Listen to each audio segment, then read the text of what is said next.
사도 바울은 데살로니가 후서 1장 5절에서 환난과 핍박이라는 극심한 고난 가운데 있는 데살로니가 교회 성도들을 향해 그들이 인내하면서 믿음을 지켜나가고 있는 것은 하나님의 의로우신 심판이 공의롭게 심판이 진행된다고 하는 증거라고 말씀하고 있다는 겁니다. 조금 쉽게 부연해서 설명하면 하나님께서 다스리시고 공의로 심판하고 계시며 의롭게 심판하신다는 그 심판의 증거가 고난 중에서도 절망하지 않고 고난 중에서도 인내하면서 믿음을 지켜나가는 그 데살로니가 교회 성도들의 인내의 믿음이 하나님이 살아계시고 공의롭게 심판하신다는 증거라는 거죠. 그리고 6절부터 이어지는 말씀은 의로우신 하나님의 심판은 데살로니가 교회 성도들과 같이 환난을 당하는 사람들에게는 그 환난의 줄이 끊어져서 안식을 누리게 하고, 그리고 데살로니가 교회 성도들에게 핍박과 환난을 가하는 자들에게는 그들이 행했던 그대로 핍박과 환난으로 갚아주실 뿐만 아니라 더 나아가 하나님을 모르고 복음에 순종하지 않는 자들에게는 영원한 형벌을 받도록 심판하신다는 말씀을 하고 있다는 거죠. 그러면서 10절에 오면 그것이 공의로운 심판이고, 그러한 공의로운 심판이 이루어지는 날은 예수 그리스도께서 재림하시는 날이라는 겁니다. 그뿐 아니라 이와 같은 공의로 심판하시는 하나님께서 그 심판의 날에 성도들로부터 영광을 받으시고, 그 영광을 받는 그리스도 안에서 우리가 또한 영광을 누리게 된다고 말씀하는 것이 11절 이후의 말씀이라는 겁니다. 하나님의 공의로운 심판이 성취되는 것이 우리 미래의 소망인데, 그 소망이 오늘 우리의 기도가 된다는 겁니다. 11절로 가보겠습니다. 데살로니가 후서 1장 11절 같이 봅니다. 시작. 이러므로 우리도 항상 너희를 위하여 기도함은 우리 하나님이 너희를 그 부르심에 합당한 자로 여기시고 모든 선을 기뻐함과 믿음의 역사를 능력으로 이루게 하시고. 아멘. 먼저 데살로니가 후서 1장 11절과 12절은 복문으로 된 하나의 긴 문장으로 되어 있습니다. 이 두 개의 절이. 그리고 데살로니가 후서 1장 3절부터 10절에서 말씀한 그리스도의 재림과 종말론적 심판을 바라보면서 사도 바울은 남겨두고 온 데살로니가 교회 성도들을 위해서 기도한다는 겁니다. 데살로니가에는 아주 짧은 시간밖에 머물지 못했습니다. 사도 바울을 괴롭히면서 핍박하는 사람들을 피해서 도망할 수밖에 없었고, 그렇게 도망치듯이 나오면서 남겨둔 데살로니가 교회 성도들은 지금 환난 가운데 있는 겁니다. 핍박 가운데 있는 거예요. 그러니까 그 데살로니가를 떠나온 사도가 남겨진 고난받는 성도들을 위해서 기도하는 거죠. 그리고 그 핵심은 나중에 심판받으니까 저렇게 우리를 핍박하고 저렇게 우리한테 못되게 구는 저자들 심판받고 벌받을 거니까 어쨌든 착하게 살아라, 그렇게 기도하는 것이 아니라 하나님의 부르심에 합당한 삶을 하나님의 능력으로 완성시켜 주옵소서. 이건 데살로니가 교회 성도들을 향해서 기도하는 겁니다. 데살로니가 교회 성도들은 핍박 가운데 있다 그랬잖아요. 고난 가운데 있는 그 성도들이 하나님의 부르심에 합당한 삶을 살게 하시고, 그리고 그 합당한 삶을 살 수 있도록 하는 것이 하나님의 능력으로 되는 것이니까 하나님의 능력으로 그것을 성취시켜 주옵소서, 그렇게 기도하고 있다는 거죠. 11절 다시 보세요. 이렇게 시작합니다. 이러므로, 헬라어 사본으로 보면 에이스호 이렇게 되어 있습니다. 우리는 이걸 이러므로 이렇게 번역을 했는데 잘못된 번역은 아니지만 조금 아쉬운 것이 본문의 의지와 의도가 약간 약화된다는 겁니다. 무슨 말씀이냐 하면 이 헬라어 에이스호라고 하는 단어가 다듬지 않고 직역을 하면 이것을 향하여 혹은 이것을 목적으로 그렇게 번역된다는 겁니다. 그러니까 이러므로 그것보다는 이것을 목적으로 내가 기도한다. 이것을 목적으로 어떤 것이 진행된다는 것을 말씀하고 있다는 겁니다. 그러니까 분명한 목적과 지향점을 이 두 개의 단어, 전치사와 관계 대명사를 통해서 말씀하고 있다는 거죠. 그렇다면 이러므로 혹은 이것을 위하여 할 때 이 단어는 앞에 있는 문장이나 단어를 받는 역할을 하는 거예요. 그러면 11절 맨 앞에 있는 에이스호라고 하는 이 전치사와 관계 대명사가 앞에 있는 문장과 단어를 받는데 어떤 것을 받는 것일까? 두 가지의 의견이 있습니다. 하나는 10절에 있는 그날을 받는다는 거죠. 성경을 보세요. 10절 보겠습니다. 데살로니가 후서 1장 10절 같이 봅니다. 시작. 그날에 그가 강림하사 그의 성도들에게서 영광을 받으시고 모든 믿는 자들에게서 놀랍게 여기심을 얻으시리니 이는 우리의 증거가 너희에게 믿어졌음이라. 아멘. 10절 맨 앞에 그날이라는 표현이 있지 않습니까? 헬라어 사본으로는 이게 맨 마지막에 나옵니다. 그런데 우리는 어순상 한글의 어순 때문에 맨 앞에 나오는데 이 단어가 헬라어에는 맨 끝에 있다는 거예요. 그날, 무슨 날이라고 말씀드렸습니까? 예수 그리스도께서 심판하시는 날, 예수 그리스도께서 재림하시는 날이라는 거죠. 그 날에, 그 뒤에 보세요. 그의 성도들에게서 영광을 받으시고 예수 그리스도, 재림하시는 예수 그리스도가 믿는 성도들로부터 영광을 받는다는 겁니다. 그 다음에 보세요. 모든 믿는 자들에게서 놀랍게 여기심을 얻으시리라. 동의적 평행법으로 사용된 거예요. 단어는 다르지만 비슷한 의미를 조금 다른 단어로 반복해서 말씀하고 있는 내용이라는 겁니다. 거기 경탄이라는 단어는 보면 재림하시는 예수님을 바라보면서 사람들이 깜짝 놀라고 입이 딱 벌어질 것 같이 그런 정도로 사람들이 확 놀란다는 거예요. 누굴 보면서? 예수님을 보면서. 이 지점에서 우리가 생각해야 되는 겁니다. 무엇을 생각해야 되느냐 하면 종말의 순간, 공의로운 심판이 이루어지는 그 순간에 가장 중심, 주인공은 누구냐? 예수님이라는 거예요. 구원받는 우리가 아니라 우리를 구원하시는 예수님이라는 거예요. 그래서 사도 요한이 기록한 요한계시록을 여러분이 찬찬히 읽어보면 계속해서 어린 양을 찬양하는 모습들이 그 속에 반복적으로 나온다는 거죠. 그러니까 예수님이 찬양을 받으시고 그 재림하시는 예수님을 보면서 우리는 입이 다물어지지 않을 정도로 놀라워한다는 거죠. 누가요? 믿는 성도들이. 성경 전체를 읽어보시기 바랍니다. 반복적으로 천천히 읽어보세요. 모든 성경의 중심은 예수 그리스도라는 겁니다. 그러면 이렇게 생각할 수 있어요. 그럼 우리는 들러리냐? 그렇게 생각할 수 있는데 그런 의미가 아니라 창세전에 하나님과 함께 계셨던 그 선재하신 그리스도, 그리고 그 모든 영광의 보좌를 버리시고 오직 우리를 구원하시겠다는 한 가지의 목적을 가지고 사람이 되어 세상에 오신 예수 그리스도, 그 그리스도께서 당하지 않으셔도 되는 고난과 죽음과 엄청난 고통을 당하시고 마침내 죽음을 깨뜨리고 부활하신 이후에 승천하셔서 가시고, 그리고 우리가 남겨진 우리를 고아처럼 버려두지 않기 위해서 우리에게 성령을 보내셨다는 겁니다. 그 주님이, 우리를 향해서 그토록 놀라운 일을 행하신 그 주님이 어떤 주님인지를 알도록 지금 이렇게 장황하고 어쩌면 길게 설명하고 기도하고 있다는 거예요. 자, 아까 말씀드렸죠. 데살로니가전서 1장 11절에 에이스호라고 하는, 이러므로라고 하는 이 단어, 이것을 향하여라는 이 단어가 앞에 있는 문장을 봤는데 어떤 것이냐에 대해서 두 개의 관점이 있다고 말씀드렸습니다. 첫 번째는 그날이고, 두 번째는 5절부터 10절 전체를 받는다고 보는 겁니다. 5절부터 10절의 말씀을 보세요. 고난 중에 인내하는 성도의 인내가 하나님의 의로운 심판의 증거이고 그 심판은 재림 때 완성되는 것이고 그 완성이 곧 그리스도께서 성도들 안에서 받으시는 영광의 사건이라는 겁니다.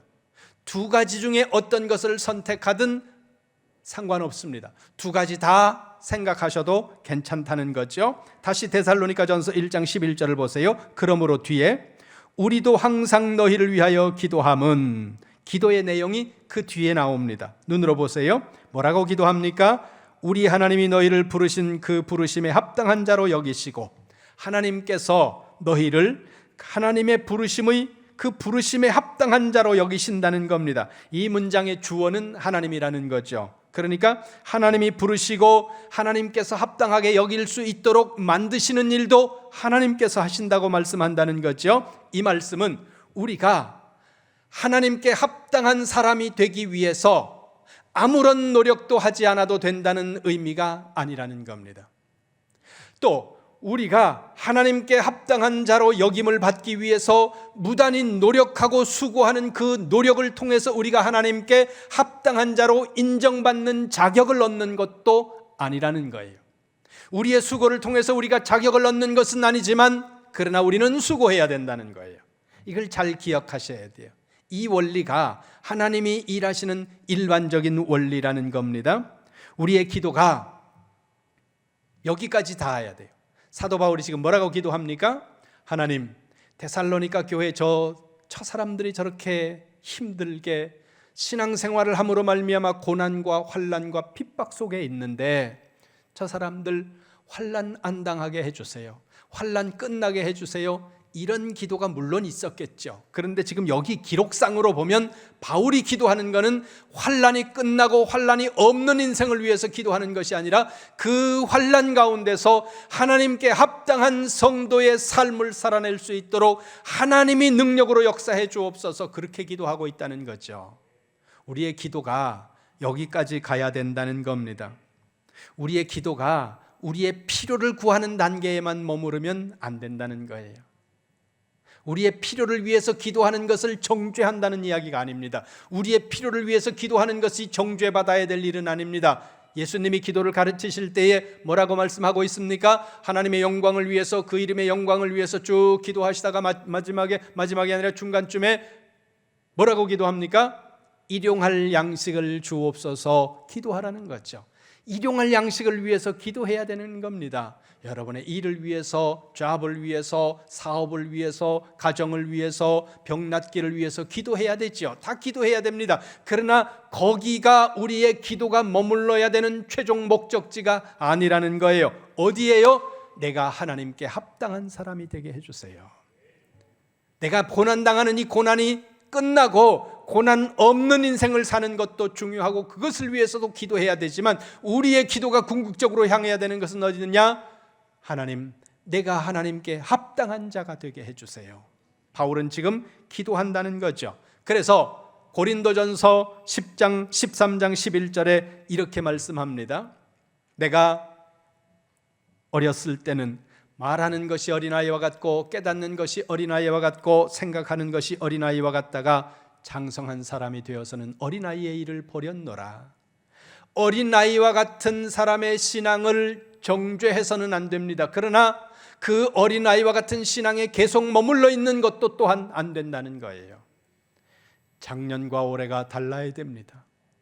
5년 전과 지금의 모습이, 신앙의 모습이, 인품이 동일하다면 곤란합니다. 10년 전과 지금이 매일 동일한 모습, 동일한 인품, 동일한 신앙생활을 하고 있다면 그것은 회개해야 될 일이라는 거죠. 그러니까 하나님은 우리를 자격 있어서 부르신 게 아니에요.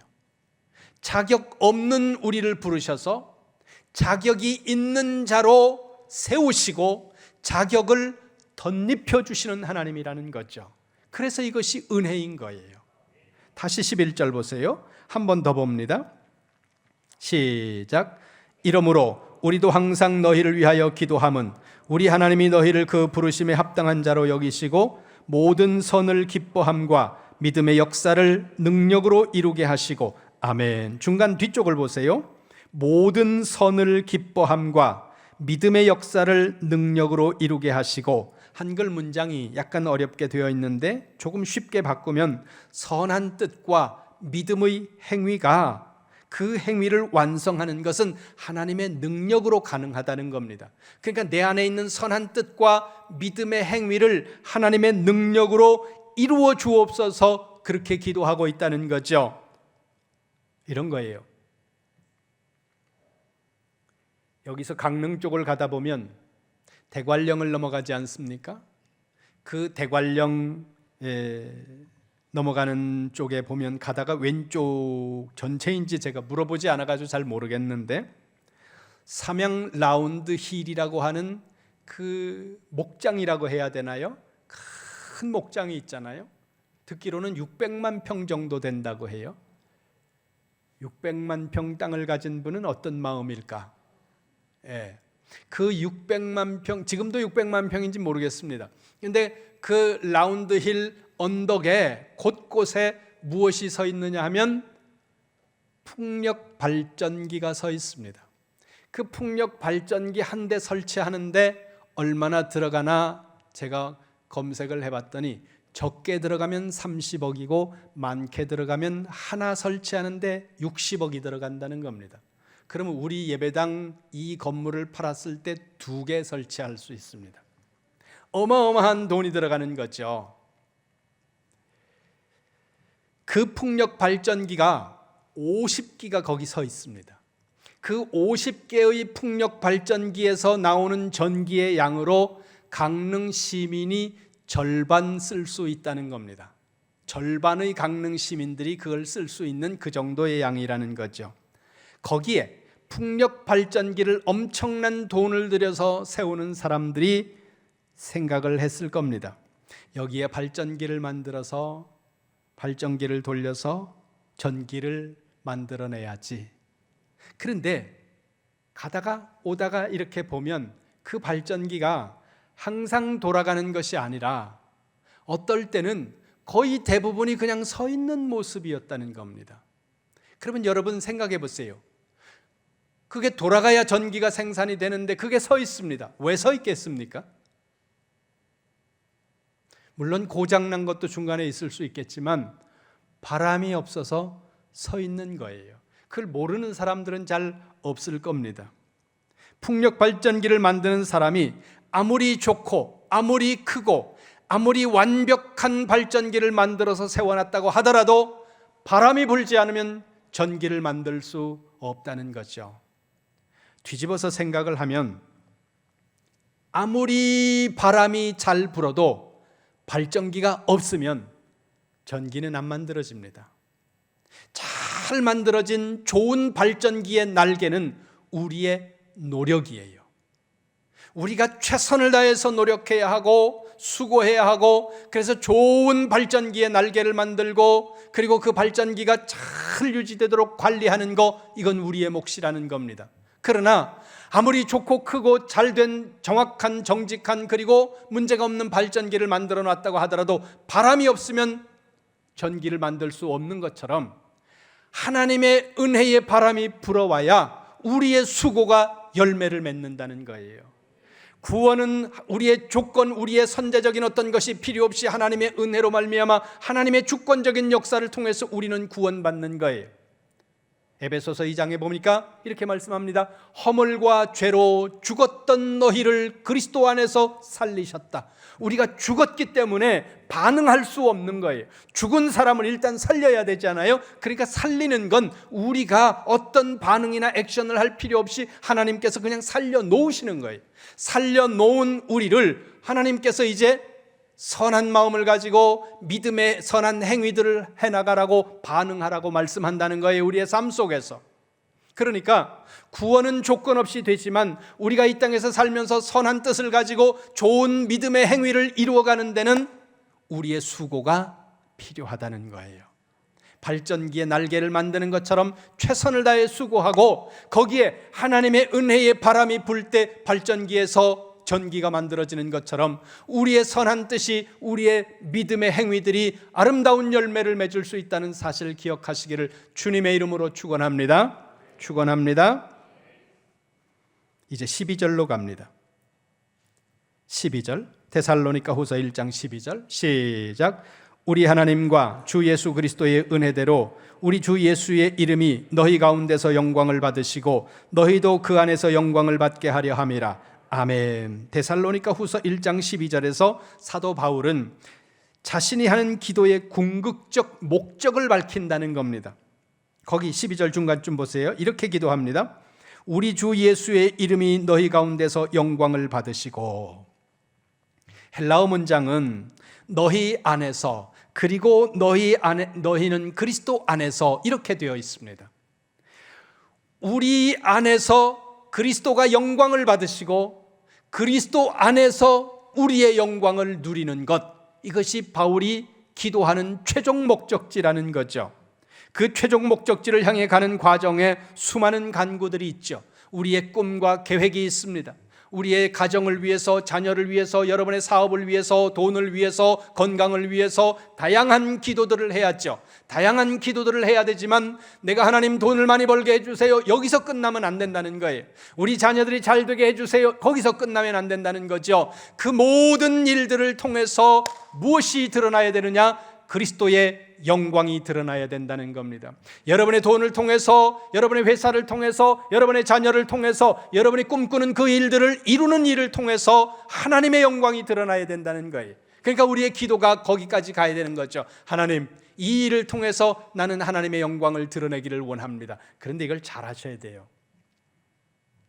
우리 교회에도 1억 헌금하겠다고, 11조 헌금하겠다고 기도하시는 분들이 꽤 많거든요. 저한테 말하신 분도 계시고 안 하신 분도 계시고. 그런데 제가 이렇게 들으면 내 느낌인데 10억 벌겠다는 거지, 이런 생각이 들 때가 있다는 거예요. 그럼 저도 잘 느끼는데, 저도 그걸 느끼겠는데 하나님이 못 느끼시겠냐는 거예요.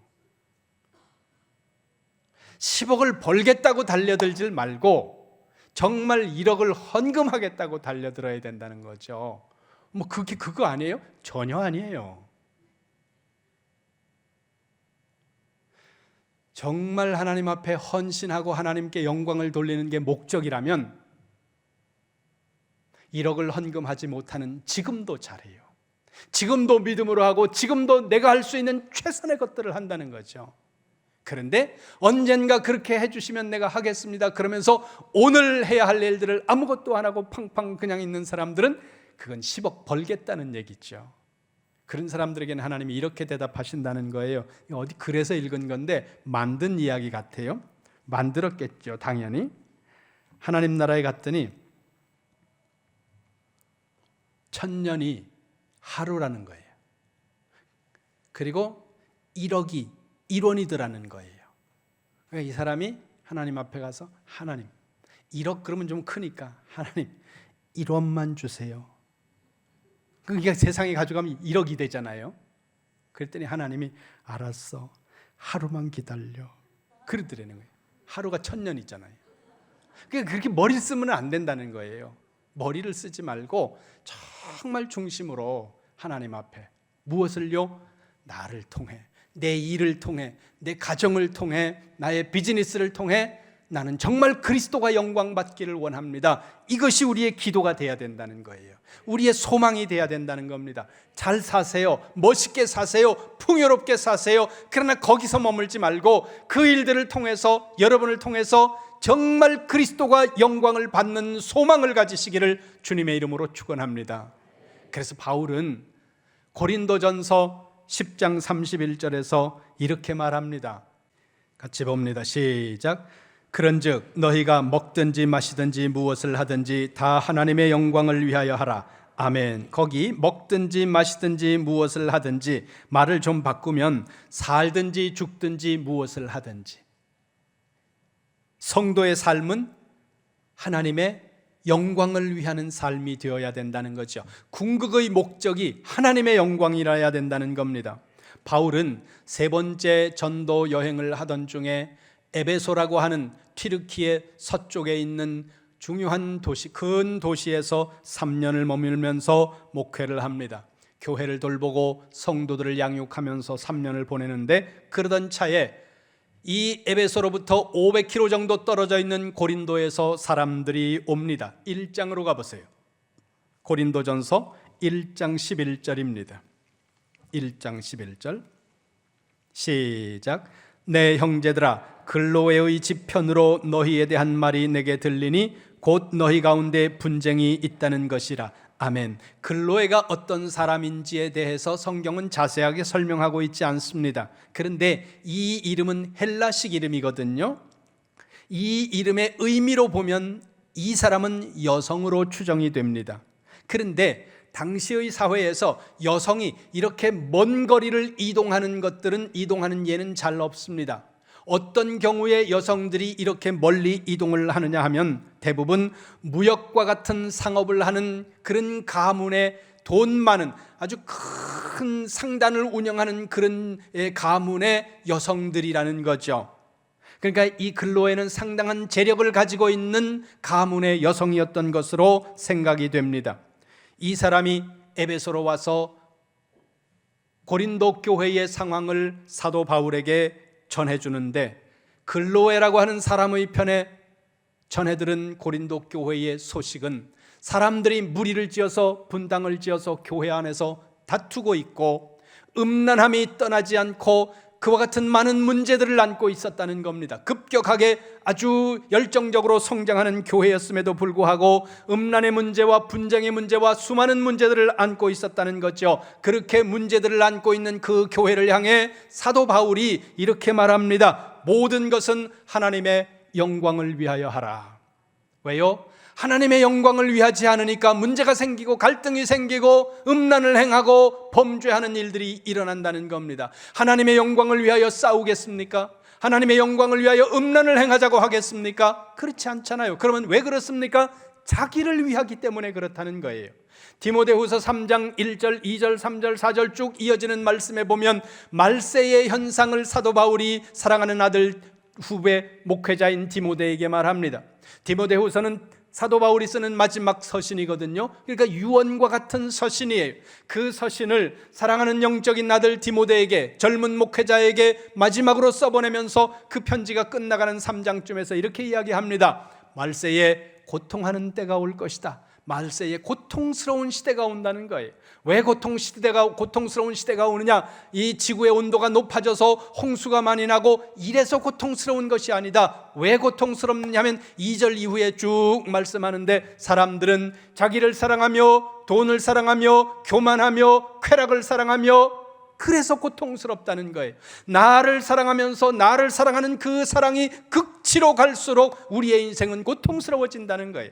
나를 사랑하기 때문에 돈을 욕심내고 돈에 인생을 걸고 살아가고, 나를 사랑하기 때문에 음란을 추구하고, 나를 사랑하기 때문에 쾌락의 극단을 달린다는 그런 세상을 우리가 마지막 시대가 오면 보게 되는데, 그 시대가 오늘이 아닐까 그런 생각을 하는 거예요. 모든 것의 중심에 자꾸 우리는 우리 자신을 놓습니다. 내 자신이 제일 중심에 들어가 있어요.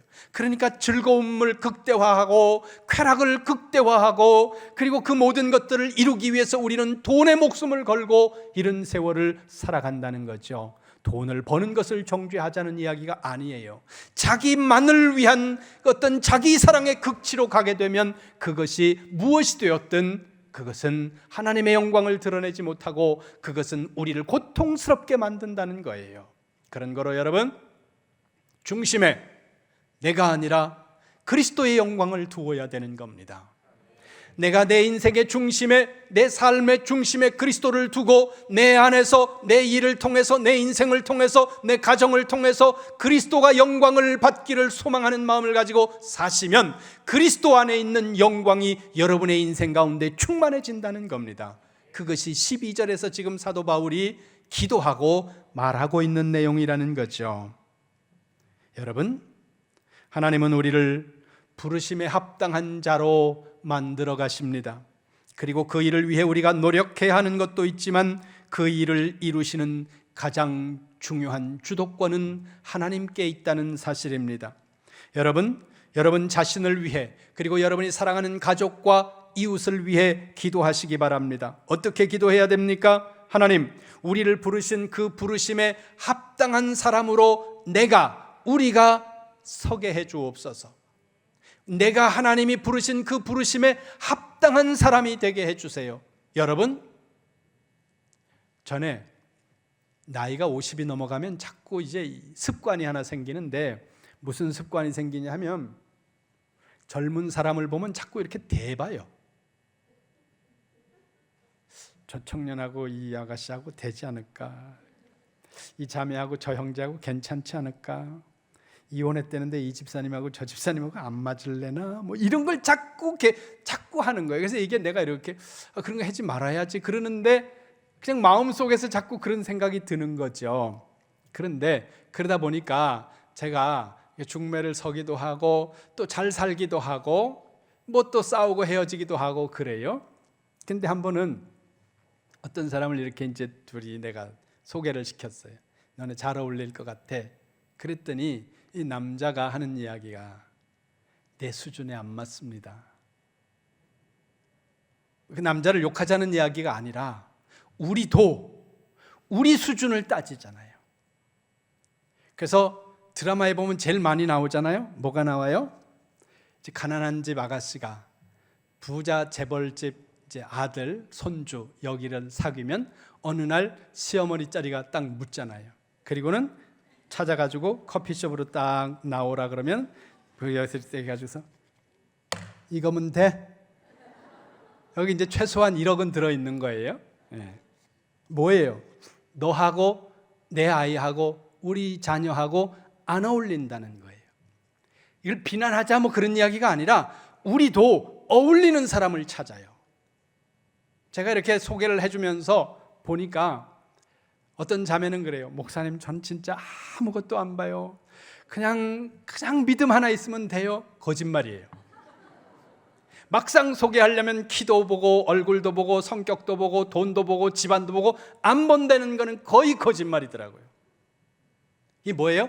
나하고 비슷하게 맞아야 되지 않느냐, 그걸 이야기하는 거예요. 우리가 하나님의 은혜로 말미암아 자격 없는 우리가 하나님의 부르심으로 말미암아 하나님의 자녀가 되었는데 그 부름받아서 구원받은 우리를 하나님은 하나님께 합당한 사람으로 만들어 가시는 분이라는 거예요. 그 하나님께 합당한 사람이 되기 위해서 우리가 노력해야 되지만 우리의 노력으로 되는 것이 아니라 하나님이 그 능력으로 우리를 하나님께 합당한 사람으로 만들어 주신다는 겁니다. 그래서 그걸 위해서 기도하는 거죠. 그러면서 우리 마음속에 데살로니가 교인들의 마음속에 있는 선한 뜻과 믿음의 행위, 오늘 우리의 마음속에 있는 선한 뜻과 믿음의 행위가 하나님께서 영광을 받으실 수 있는 그런 삶이 되도록 하나님 이루어 주옵소서. 그 하나님의 능력으로 이루어 주시고 우리를 통해서, 그런 우리를 통해서 하나님이 영광을 받으시고 그 그리스도 안에 있는 영광을 우리가 함께 누리기를 원합니다. 이것이 바울의 기도였다는 거죠. 오늘 여러분들의 기도가 되시기를 주님의 이름으로 축원합니다.